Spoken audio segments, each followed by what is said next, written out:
So, just recently, I went to Oogie Boogie Bash for the first time ever in Disneyland, which is Disney's Halloween event that they put on every year. It was honestly a really fun time, and I got to see a lot of exclusive characters and just meet a lot of cool people overall. But while I was at the event, interestingly enough, a certain article appeared on Variety regarding Disney. In particular, this article is discussing how Disney is supposedly trying to win back Gen Z men amid Marvel and Lucasfilm struggles. And just taking a wild guess, who do you think had the most predictable response to this article?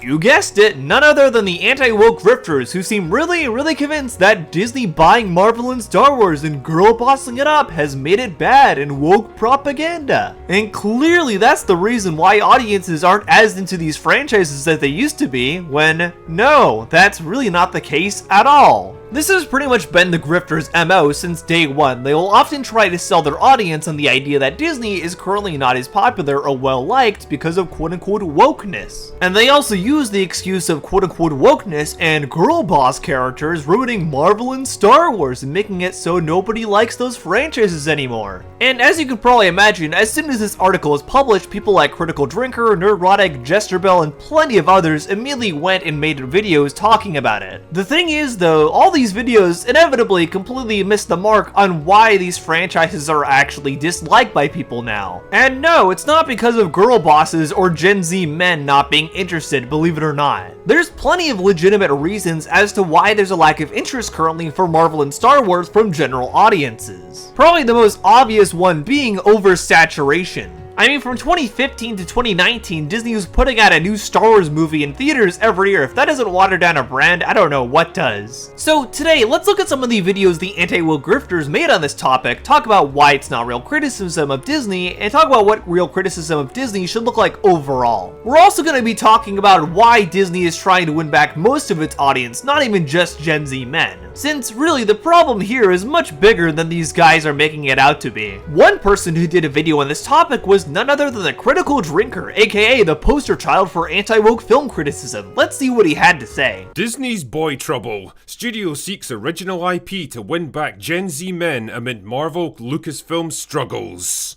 You had my curiosity, but now you have my attention. Leadership at Walt Disney Studios has been pressing Hollywood creatives in recent months, multiple sources tell Variety, for movies that will bring young men back to the brand in a meaningful way. Are you serious? Oh, really? Tell me, why would you have to do something like that? I mean, you've spent years telling us that men are irrelevant now, that nobody needs or wants those mean stinky boys polluting culture with their toxic masculinity, that male and pale is stale, that the future is female. Why do you care about attracting men to your brand all of a sudden?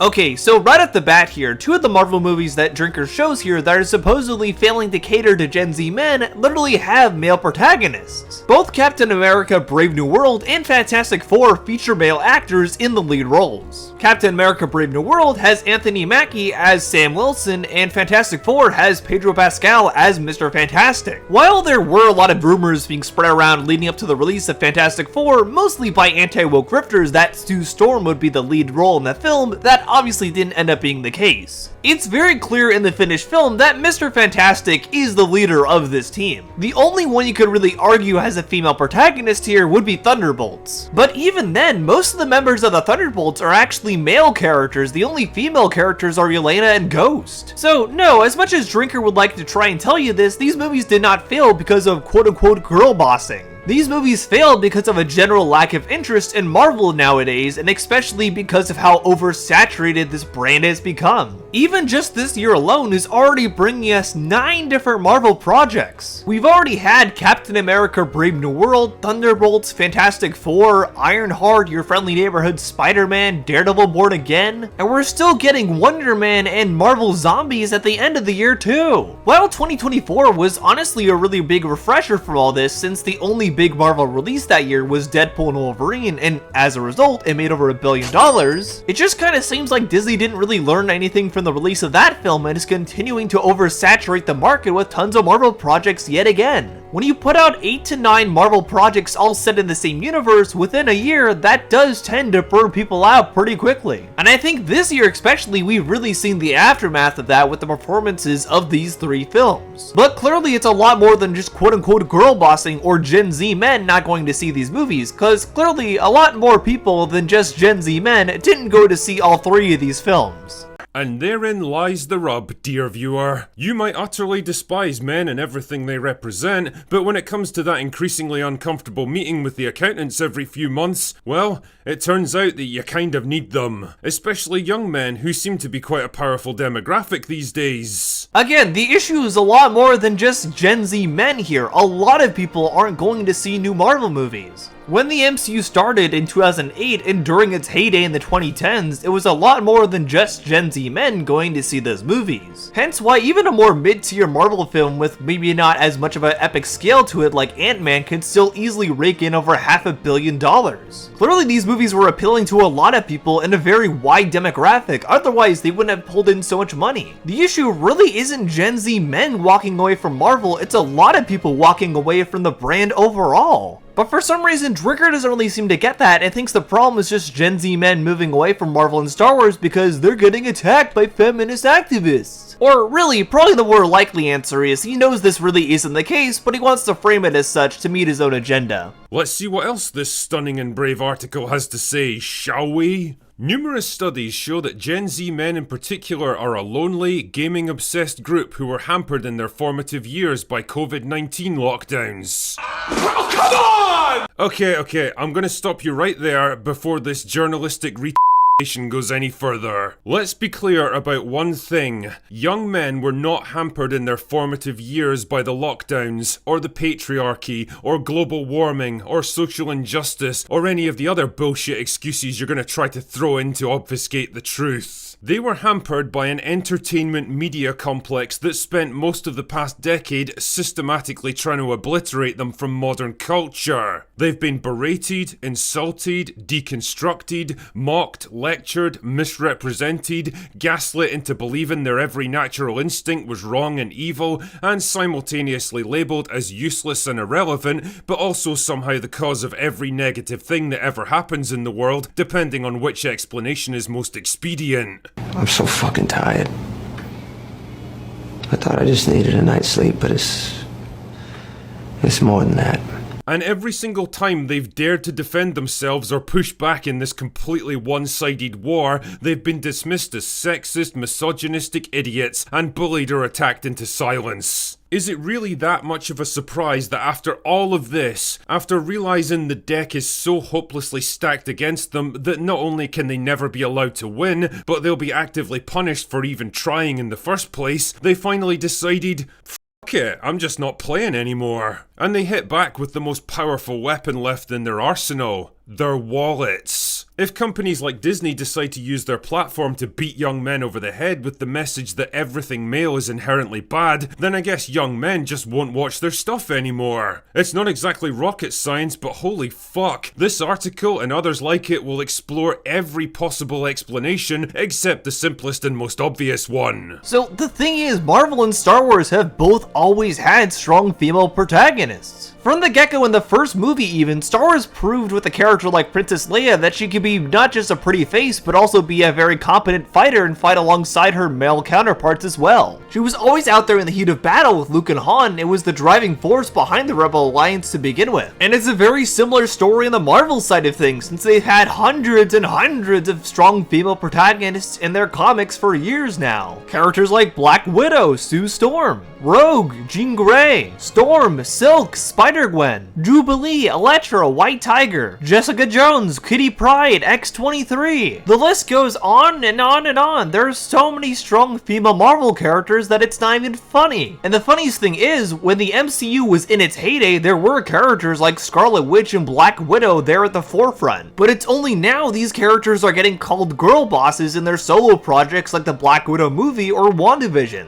And really the reason why Drinker and so many other anti-woke grifters will call them girl bosses now is because Marvel is not in a good state currently. For the last 3 years especially, I'd say very much starting with Doctor Strange 2 in particular, the reception to most modern Marvel projects has gotten worse and worse and worse. As stated before, this is because of oversaturation and Disney wanting to focus on quantity over quality. They're willing to put out nearly 10 Marvel projects a year, but not willing to make sure they're actually worthwhile projects or something people actually want to see. They don't care as much about the quality of these projects as just mass producing them and making as much Marvel content as possible. People have started to see through this, and that's why they're stepping away. There's not really any quality products anymore, and for a lot of people, the MCU ended with Endgame. Probably the Marvel projects that have seen the best overall success in the last 5 years were Loki Season 1 and 2, Spider-Man No Way Home, and Deadpool and Wolverine. Two of these projects felt like satisfying cap-offs to arcs for characters previously established in the MCU before Endgame, that being Loki and Spider-Man No Way Home, and in the case of Deadpool and Wolverine, it featured two fan-favorite characters coming to the MCU for the first time. And it was also a team-up that a lot of people have been wanting for a very long time at this point, so yeah, of course people want to go see it. Also, it's just a very fun, funny movie. But that's only 3 projects that have seen pretty substantial success as opposed to 30 projects in the last 5 years that have been pretty mediocre or received mixed results. So no, the problem here isn't people seeing through girl bosses, it's them seeing through oversaturation and lack of quality over quantity. It's really not that hard to see. But interestingly enough, Drinker isn't the only grifter that has created a bad faith video on this article. Another person who did this was none other than our favorite anti-woke pick-me girl, that being Jesterbell. Specifically, she did a video called Disney Says They Lost Young Male Audiences and Want Them Back. Oh boy, let's see what she had to say. Hi everyone, female Frodo Baggins here, and I was working on another video actually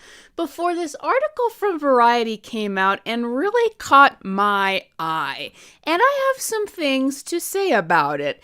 So after years of watching and then some years after that of covering what has been happening with the movie industry and franchises and how franchises have been destroyed, I just thought that this article from Variety was very interesting. The article reads, Disney's Boy Trouble. Studio seeks original IP to win back Gen Z men amid Marvel Lucasfilm struggles.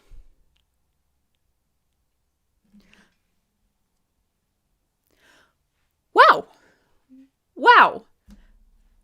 Disney's Boy Trouble. That's strange. That's very strange. Disney spent literally billions upon billions of dollars to get two of the, the biggest IPs for movies aimed at boys in the world. Star Wars and Marvel, two multi-billion-dollar franchises. They bought those in order to appeal to more boys. So, what happened? Why aren't Gen Z men, which this article defines as boys and men aged 13 to 28, why aren't they interested in the two biggest IPs they have? Why is Disney having to pivot to original ideas when they own the two biggest male-oriented IPs on the planet? Could it be? Could it be that you took all of these male hero icons and diminished them, assassinated their characters, and turned them into sad sack clowns? Okay, first of all, I love how she seems to think this is a huge gotcha, even from the start of this video with her attitude here. The jokes with Jesterbell really just write themselves, which is very in line with her name, of course. But I also find it funny that she randomly throws in a clip of Indiana Jones in this segment here, despite him not having anything to do with Marvel or Star Wars and being his own independent franchise.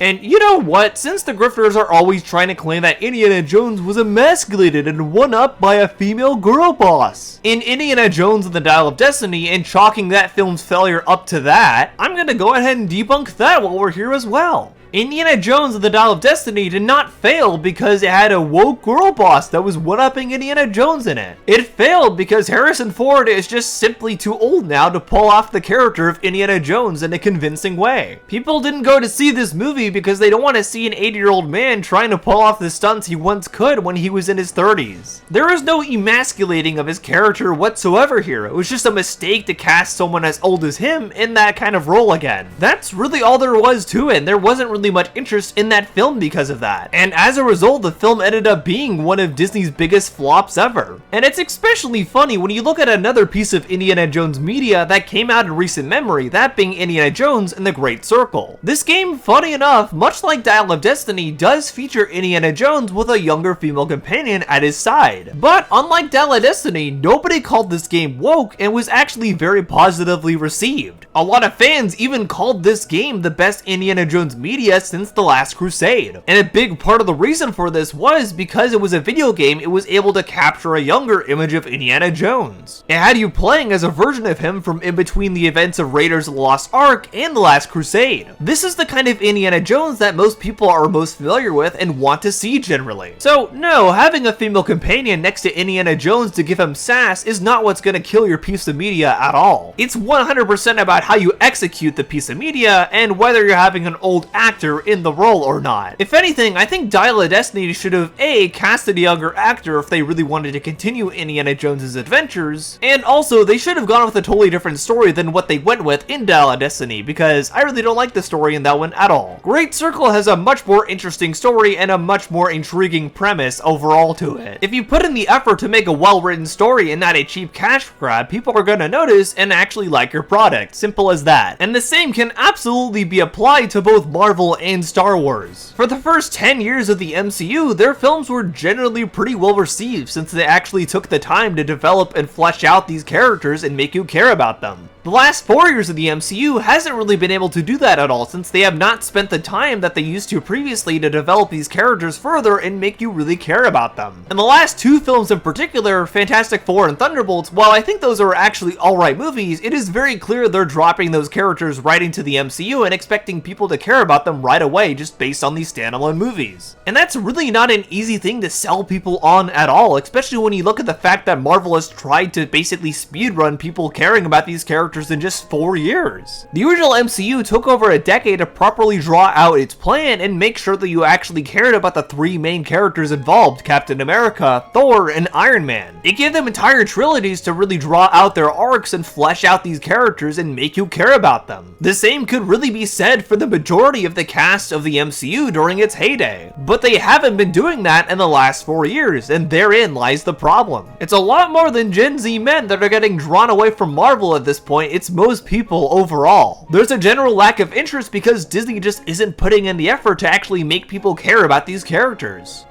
Could it be that you bought these two massive IPs for Disney, a brand that had a more so female audience with their Disney Princess brand and whatnot? Could it be that you bought these brands to appeal to men, but then you, for whatever reason, you had executives get it into their heads that no, we need to take these brands that we bought for boys and make them more female skewing? Really? So Disney has never made a successful original property that was geared towards males? You sure about that? I think Pirates of the Caribbean would like to have a few words with you there, Jess. Pirates of the Caribbean was, in the early 2000s, envisioned as Disney's answer to big budget blockbuster franchises like The Matrix and Lord of the Rings. Disney wanted to capture some of the same audience that Warner Brothers was seeming to be able to capture with those franchises, so they did Pirates of the Caribbean. The CEO of Disney at the time, Michael Eisner, wasn't even sure if the film was going to be a success at all, as recounted in the book Disney War. But against pretty much all odds, Pirates of the Caribbean did become a huge success and became a huge franchise for Disney too in the 2000s. And it did capture a lot of that male-dominated audience that they were wanting to capture for the longest time. And really, it just allowed them to tap into the big action blockbuster franchise crowd that they're wanting to hit for so long. Maybe I'm just tripping here. But it's quite surreal to see these articles come out after all this. So, this article says Cinderella and Sleeping Beauty aren't the only ones looking for a prince. Leadership at Walt Disney Studios has been pressing Hollywood creatives in recent months. Multiple sources tell Variety for movies that will bring young men back to the brand in a meaningful way. Variety says, first, every film studio is looking for better ways to convert young audiences into habitual moviegoers. Numerous studios show that Gen Z men in particular are a lonely, gaming obsessed group who were hampered in their formative years by COVID-19 COVID-19 lockdowns. Not the easiest segment to grasp. But what's surprising is producers, writers, and other partners in the larger industry is that Disney has been calling for original concepts to lure demo back to the movies. Is it really that shocking? Is it really that shocking? This article is pretending to be surprised. It's pretending to be surprised at all of this. It says, this is the same Disney whose multi-billion-dollar content engines Marvel and Lucasfilm have sated men over all ages almost 2 decades since the company acquired them. The sources say that Disney has been seeking new IP and pitches such as splashy global adventures and treasure hunts, as well as seasonal fare like films for the Halloween corridor. The calls come as the Star Wars machine struggles to produce any film project, and the superhero genre sheds audiences by the minute. And why did it do that? Why did it do that? Later on in the article, it says, much has been written about the narrowing audience for superhero movies. The performance of Marvel's latest release, Fantastic Four First Steps, which aimed to launch yet another superhero franchise led by Pedro Pascal and Vanessa Kirby, failed to meet expectations. Thank you. Star Wars, meanwhile, has not produced a film in 7 years. Now, this is my favorite part of the article. One top film executive at a Disney rival says every studio should be looking for originals as sequels and reboots continue to exhaust the culture, even if they're packing in moviegoers in the short term. And that, ladies and gentlemen, that is the best thing I have heard out of Hollywood in so long. But I love how this talks about the decline in viewership for Marvel and Star Wars, but doesn't acknowledge the reasons. Because they put out 9 freaking projects a year, Jess. Not that hard to see. I love how Jester Bell is trying to act smug about this, even though she looks more just high than anything, when really the answer is so obvious. Even this article knows it. Star Wars has not put out a new big budget theatrical release in about 6 years now. There is the Mandalorian and Grogu movie coming out next year, but by that point it'll have been 7 years since the last theatrical Star Wars movie, so I guess time will tell and we'll see if that's actually a success or not. But it's honestly pretty up in the air whether that film will be a success or not, given how many Star Wars projects have also been oversaturated on Disney+. And much like Marvel, they tend to prioritize quantity over quality. And yeah, like the article says, the superhero genre, but more specifically Marvel, is shedding audiences by the minute. I think a film like Superman does prove there is an audience still for good superhero stuff that actually has effort put in. But the big issue is Marvel hasn't really been doing that for quite a while now, so that's why they've lost a lot of their audience. When you continue to put out dozens of low effort projects that feel like they're just being put out for the sake of it, you do tend to lose the trust of your audience. That's just how it works. It has nothing to do with girl bosses or Gen Z men missing or anything like that. The main problem with movies these days is bad productions, bad movies. But there is a myriad. Myriad? I'm not smart, but I am smart in this context. No, you're really not, but don't worry, that's been well established with everything you've said in every single one of your videos on movies. And once again, the reason why they're moving away from Marvel and Star Wars isn't because of men, it's because people are tired of those franchises. A lot of the goodwill that Disney once had with Marvel and Star Wars is gone. And it's because of that they're actually looking to start new franchises now. That's why they're making Pirates of the Caribbean 6. That's why they're making Ice Age 6. Heck, in a lot of ways, that's even why they're making a new Tron movie and actually not even putting the Disney logo on it. And even from the Tron Ares trailers, you can tell they're trying to capture a Gen Z audience, and arguably a millennial audience too, with the inclusions of things like 9 Inch Nails there. Man, I really cannot wait till that movie comes out next month. It's gonna be so good. And I think you could argue they're trying to bring in things like Tron Ares and Pirates of the Caribbean as a way to try to appeal to that Gen Z male audience that you keep talking about. And I think you could argue that might be a reason why the Tron Ares poster doesn't even have the Disney logo on it. It's like they want to fool people into thinking this isn't really a Disney movie. Because at the end of the day, the reason why audiences have been turned away from Marvel and Star Wars isn't because of girl bosses. A character like Ahsoka, for instance, was very present in Star Wars long before Disney even bought it. She was pretty disliked in the Clone Wars TV show when she was first introduced, since a lot of people found her annoying, but over time she was able to win over fans, and a lot of people consider her one of the best Star Wars characters. But compare how she was received in her very own TV show, which, funny enough, season 9 of which was actually produced under Disney, as opposed to how she was received in her very own live-action show, also produced under Disney. Season 9 of Clone Wars was received very positively, whereas Ahsoka live-action just wasn't. Both starred the exact same female protagonist, and both were produced under Disney, but the quality of the writing is very different between the two. There was very clearly a lot of care and time put into making Season 9 of Clone Wars a very satisfying and well-worth finale. Ahsoka, Ahsoka did not have the same care put into it. It was really rushed out and not really that good at all. At the end of the day, having a strong female protagonist is not what's gonna kill your brand at all. If you make a poorly written product though with no reason for people to care about it, then yeah, that's a problem. There is many reasons behind the scenes for why these movies have been so bad. But here's the thing. Before you go, you're Jester Bell, you're simping for men. You're simping for men. Well, first of all, we can all treat each other with respect. We should all treat each other with respect. Just because you're talking and you're a woman defending like a male-led thing, that's just about treating each other with respect and equality.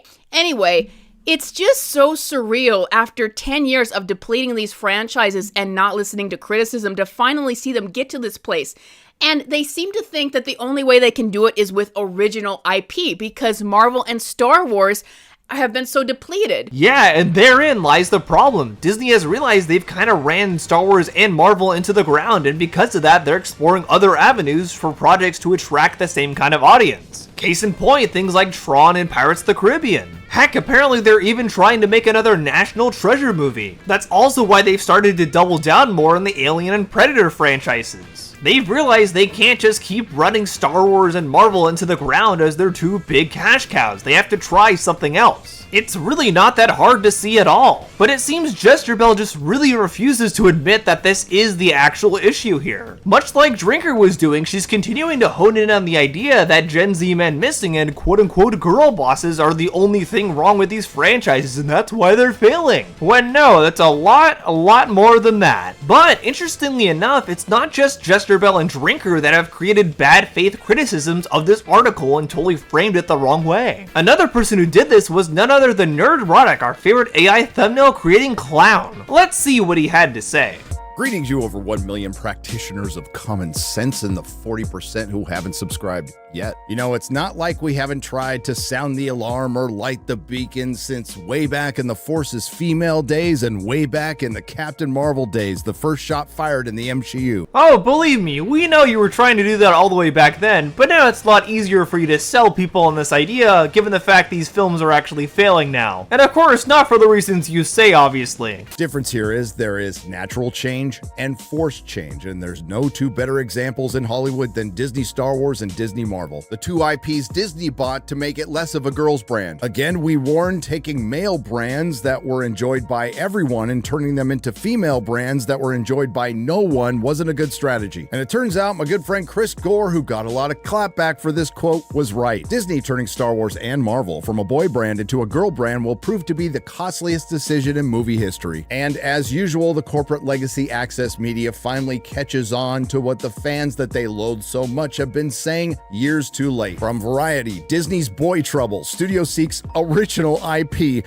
to win back Gen Z men amid Marvel Lucasfilm struggles. Disney's struggle. Now, I'm not going to say they don't need to win back Gen Z because they do, but I would argue just changing this headline to win back men. Because, and I've said this before and I'll say it again, it's not that you just drove away men, including Gen Z men. You made them the enemy. Young men, in quotes, and something quite frankly Hollywood's always been into, is defined here by sources as ages 13 to 28, aka Gen Z. I think it's prudent to point out within that Gen Z age range, at least they have witnessed some good Marvel, but they have never witnessed any good, consistent Disney Star Wars. But what about Andor? Well, I would say out of the 3 trilogy films they have produced, the 2 standalone films they have produced, along with the 7 live-action series, and I'm not going to count the animated series, I'm going to be kind here. You might have possibly gotten 1 to 3 projects, and believe me, this is arguable, that might have been watchable out of 12. So a big reason for the inconsistent quality within Disney Star Wars is, once again, shocker, not because of quote-unquote girl bossing. If anything, I think you could already see the cracks forming at the root when they started the original sequel trilogy. Rather than preemptively planning out one consistent vision for what the sequel trilogy might end up looking like, Disney essentially had J.J. Abrams do the first movie and then Rian Johnson do the second. And of course, their visions for what they wanted to do with the Star Wars IP were vastly different. This already created a fundamental flaw in trying to create a complete vision for this trilogy. While the Star Wars prequels definitely have a lot of problems, even though I'm nostalgic for these movies, I'm not going to overlook the problems they definitely have. One of the W's you can give that trilogy is the fact there was a complete plan put into place before even making the movies. The plan could have definitely been executed a lot better, but there was a very clear vision for what George wanted to do with the prequels. Disney's biggest issue from the get-go is that they had no real plan at all for the sequels. They just sort of assumed that audiences would show up no matter what simply because the Star Wars name was attached to it, and to their credit, that did work given all these movies made over $1 billion each. But now, going on 7 years without a new film in theaters and also a ton of mediocre Star Wars projects being dumped on Disney+,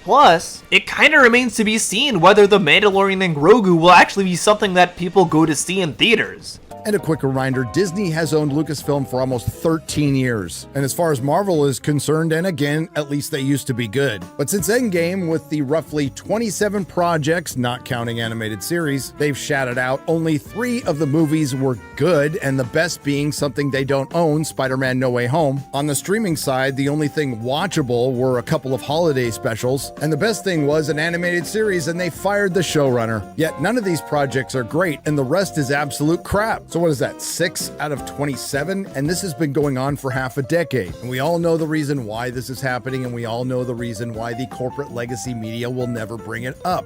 Sacrificing our beloved stories created by more talented people on the altar of the message. They are vandalized, violated, subverted, and perverted beyond all recognition. And then even worse, turned into a lifestyle brand. Inevitably, apathy sets in because the stories have no meaning, or God forbid, real heroism in your superhero story. And Disney continues its doom loop of self-referential gobbledygook, where the only thing Marvel and Star Wars seems to be about anymore is themselves. Oh, and making the fans the enemy. Speaking of that, let's see what the famously impartial Variety has to say, who's written their fair share of articles attacking the fans. At least they state the obvious. First, every film studio is looking for a better way to convert young audiences, I'm not comfortable with this conversation, into habitual moviegoers.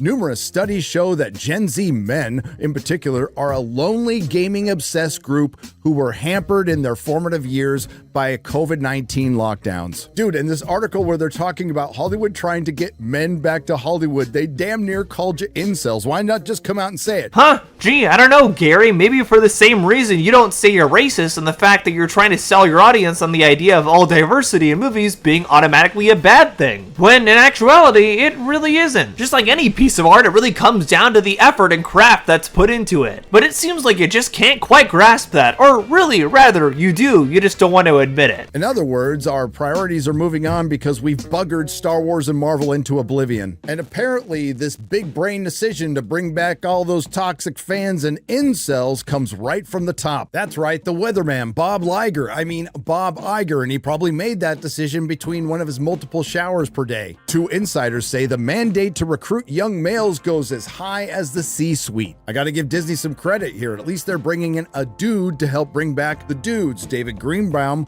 the former Searchlight Pictures co-head. He runs Disney's live-action business, something Variety says is a label that has been sorely lacking in guy-leaning fare. What the hell is guy-leaning fare? Also, to say nothing of the lackluster attempt to reboot and hand off Indiana Jones, to Phoebe Waller-Bridge. Again, Indiana Jones 5 didn't fail because Phoebe Waller-Bridge was there. It failed because it was an action blockbuster starring an actor who can't do action stunts anymore. People just didn't want to go see 80-year-old Harrison Ford try to be Indiana Jones again. It's not that hard to see. A Disney source says that movies for Gen Z men are part of an overall strategy across all labels. You ever think for one second, Disney, that maybe looking at all the stuff you paid billions of dollars for as labels is part of the problem? You can have all the strategies about labels you want. There's one big problem with this scenario. You're still Disney. Case in point, you know the dude I just mentioned put in charge of bringing back the dudes? Well, his big solution was to hire a chick. Greenbaum recently hired Daria Karcik, the savvy former Paramount Pictures co-chief, to assist in the effort. You mean the savvy woman from the company that's $15 billion in debt? How very Cracker Barrel of you. Some think a push for this demographic is simply Greenbaum, who hired a chick to help him bring the dudes back, trying to put his stamp on live action action, yet numerous power players who spoke with Variety see something ominous in the tea leaves. So, no, the reason why Greenbaum actually hired Daria Kerchak is because she knows how to run franchises and get new franchises up and running. Like Gary said here, Dan Greenbaum has been in charge of Searchlight Pictures for Fox for a long time after they got bought by Disney. And while Searchlight Pictures has made a lot of great films that appeal to cinephiles like myself, like A Real Pain, Isle of Dogs, Black Swan, or 12 Years a Slave, they aren't really known for making mainstream franchises that can appeal to a wide audience. That's exactly why Dan has brought in Daria for her expertise on creating a successful film franchise from scratch. She's been able to do this with the Sonic movies, A Quiet Place, and Smile over at Paramount, so it makes sense she would be able to do the same thing for Disney as well. He isn't just bringing her over because of wokeness or girl bossing, he's bringing her over because she knows how to make franchises that end up being successful and are original, which, again, is currently what Disney is looking for exactly. Funny enough, the article also does talk about this, so it's pretty convenient you skipped over that part, Gary. The jokes just really write themselves here. And yes, they bring up what Disney does best. No, not doing anything original or anything innovative, buying their way into an existing franchise like Fortnite. That'll get them kids. Yeah, too bad they don't own the movie rights. And yes, they bring up that Disney was the box office king last year, mainly due to a third Deadpool movie with Fox characters and a couple of animated sequels. And they have a $1 billion film this year with a live-action remake of an animated movie, Lilo and Stitch, whose profits were essentially erased by the flops Elio and Thunderbolts. And they already started the year in the hole because of Snow White. And they have two potential $1 billion films towards the end of the year, both sequels, Zootopia 2 and Avatar: Fire in the Ass. Preparation H does feel good, on the whole. Still no word on that originality Bob's talking about, who said in the last quarterly meeting that he won't favor existing IP over original material. Sure, Jan. And his big solution for all of these problems is to put out great movies. Now we know why the weatherman makes the big bucks. And I think it's best summed up with this post on X Twitter, which I couldn't have said better myself. If you're struggling to get boys to watch your stuff when you own Marvel, Star Wars, and Indiana Jones, you don't belong in the audience business. You also don't belong in show business. What an astounding failure Disney's woke era has been. Somehow we've got an actual senator saying this stuff too, wow. I feel like I've said this so many times in this video now, but I'll say it again. It's not just Gen Z men that are turned away from Marvel and Star Wars currently. It's a lot of people, and it doesn't really have anything to do with demasculating male characters in these franchises as just not putting out quality products. Even if we're just looking at Disney Star Wars, I would say on the live action front, the only worthwhile projects to come out of this were probably Rogue One and Andor, and seasons 1 and 2 of The Mandalorian, but the third season definitely did fall off. But outside of that, I can't really say there was a piece of live action Star Wars media that I thought was really genuinely good. And that's really exactly the problem here with Disney trying to put out so much Star Wars content in such a short amount of time. They've really just sacrificed quality for quantity. Couple that with the things I talked about before with them not having a plan at all for the sequel trilogy, and yeah, you're gonna get a lot of people upset and a lot of people are gonna turn away from your products going forward. Overall, as much as the grifters would like to try to claim that it's woke propaganda and girl bossing and Gen Z men being pushed away that's making Marvel and Star Wars fail, that really isn't it at all. The simple truth about it all is that Disney just has burned these franchises to the ground by not putting effort in anymore. I think you could make an argument that they really didn't put much effort in with the Star Wars sequels, and only certain Star Wars projects really had any effort put into them at all. But with the MCU, you can see there was actual effort put in at first because they had a full 10-year plan that worked pretty well. It allowed them to really flesh out these characters and get people to know and care about them over the course of a decade. But following Endgame, that of course pretty quickly deteriorated. Rather than actually taking their time to flesh out characters and their new faces and make people actually care about them, they both flooded the market with countless Disney Plus shows, which only 2 of them I would actually say are genuinely good, and also attempted to speedrun what they'd done from Iron Man up to Avengers Endgame in the course of 4 years as opposed to 11 years, which of course is basically impossible to achieve. You just cannot pull off the same level of fleshed out storytelling in 4 years that you can over 10 years. It just doesn't make any sense, and really that's why Disney is looking at more original projects now, not just to bring in Gen Z men, but to bring back a lot of their audience overall. They've lost a lot of faith on both Marvel and Star Wars, so they're trying to find their next big franchise in lieu of those. Will Tron or Pirates of the Caribbean or National Treasure end up being that for them? I personally don't know, I guess we'll have to see. But one thing's for sure, these franchises aren't failing because of quote-unquote wokeness or girl bossing. Ultimately, the takes from these grifters are pretty superficial, and really that's why I started doing these videos to begin with. A lot of these anti-woke grifters are constantly providing bad faith criticism on companies like Disney when really there's a lot of things you should criticize them on that they just don't do. And I think it's really important to point that out and talk about what you really should criticize Disney for at the end of the day. And thankfully, a lot of people have enjoyed my videos debunking this sort of thing. So thanks everybody for being really receptive to these videos as always. As long as they keep reaching people and encouraging them to look properly at media, I'm gonna keep doing them. Thanks everyone. But what do you think? Am I wrong? Is Disney horribly woke? Are there too many girl bosses in their franchises? And are there any upcoming Disney projects that you're personally looking forward to? Let me know in the comments below. Regardless, thank you so much for coming to the end of this video, and I hope you enjoyed it or learned something new from it. If you liked this video, be sure to give it a like and also consider subscribing if you haven't already. I do a lot of videos like this overall covering both film and animation, so if you like this video, you'll probably like the other videos I have planned as well. If there's a topic you think I should cover here on YouTube in the future, let me know in the comments below. And also consider joining my Discord to hang out with a lot of like-minded film and animation fans overall. You can also check out my Letterboxd to see more in-depth reviews for movies and shows that I won't cover here on YouTube. Special thanks to my patrons Geothermal Penguin, GDC1996, Trayvon Gibson, Eliza Feller, Sparky Fluffles, MNBY123, You the Guardian, David Deister, Jared the Rabbit, and Belf Games for supporting me that way as well. I appreciate y'all pitching in for the extra monetary effort to keep me doing what I do here. And I appreciate you for coming to the end of this video. Hope you enjoyed it or learned something new from it. But for now, I've been Otterly Noah, and I'll see you on the other side. Bye!